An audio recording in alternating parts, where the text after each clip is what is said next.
Hello everyone, it's me Jenny and this is another cosplay talk craft Sunday type thing, and I'm going to be talking about the other option from last week. Last week I gave two options, either to show you how to make Morgiana's garters, which I was fully intending to do, but I completely ran out of time to go to the shops this week. It's been an incredibly hectic week. I am rather tired, as you can probably see from the zombie look right now.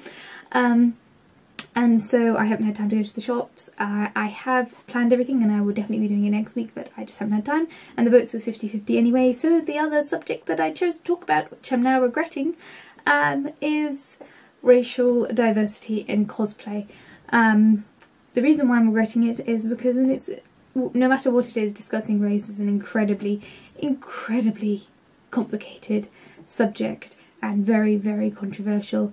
And before I go anywhere into this subject, I have to say, I'm not the most experienced cosplayer, I'm not the most representative cosplayer, I'm not the most representative person, and this is entirely my own experience and what I have seen and what I have experienced in the few conventions that I've been to in the UK, and my kind of vague experience with cosplay communities.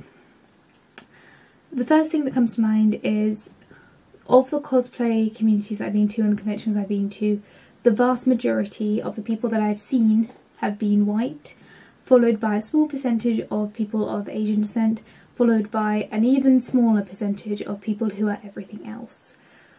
And that alone is very disappointing for me. I feel like when I look at online communities for anime, that there's a lot more diversity there. When I look at Anime Club and I look at the videos at the end of those, the number of people there who are gender equal, racial equal, and have, you know, cultural diversity is much higher than if I actually go to a convention.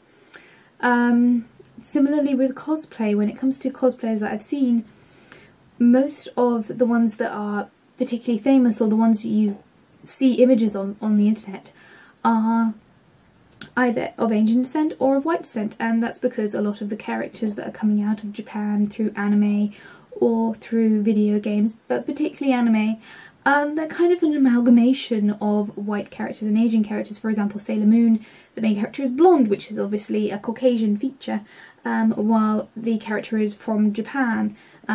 So, you know, both of those two races can easily amalgamate into that without any level of extreme throwback. While I've heard really bad stories, I'll see whether or not I can find an article on it and link to it in the description, about African American cosplayer who got chastised, for lack of a better word, for playing a Sailor Moon character, and I found that just genuinely appalling, because, you know, that character is a fantasy character. She's not particularly of any specific race, so any race should have the right to her. Obviously there are exceptions.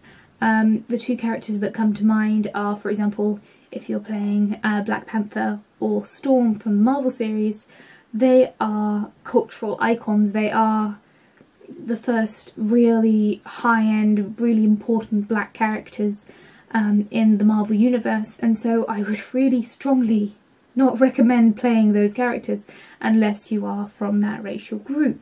But if you are willing to take the brunt of that particular bridge, go for it. Just expect to get some backlash. But as I was saying, with a lot of Japanese characters, a lot of anime characters and video game characters, there are very few options for racial diversity. There are some, for example, Magi, Kingdom Magic, there are lots of Middle Eastern characters, so there are some options for racial diversity, but they tend to be limited, and it feels like a lot of people from different cultures and different racial peoples are being discouraged from getting involved in this community. And as I said, unless that character is a particular cultural or racial icon, every character should be free range for adaptation, because if you can change something through time, if you can change something through gender, if you can change something if you can adapt costumes in any way you like, then definitely, if the way you're born doesn't match up with the characters that you love, then make that character your own for all of it, everything it's worth. Make that character your own, because if you love that character is 100% your sandbox to play with. And that's kind of my concluding thought. I've taken so many takes on this video because it's been very hard to word my argument without saying anything that may be misconstrued, and I really hope that I have made this video as honest and as open as I can without causing anyone any offence. It's a very, very controversial subject, and it was a challenge.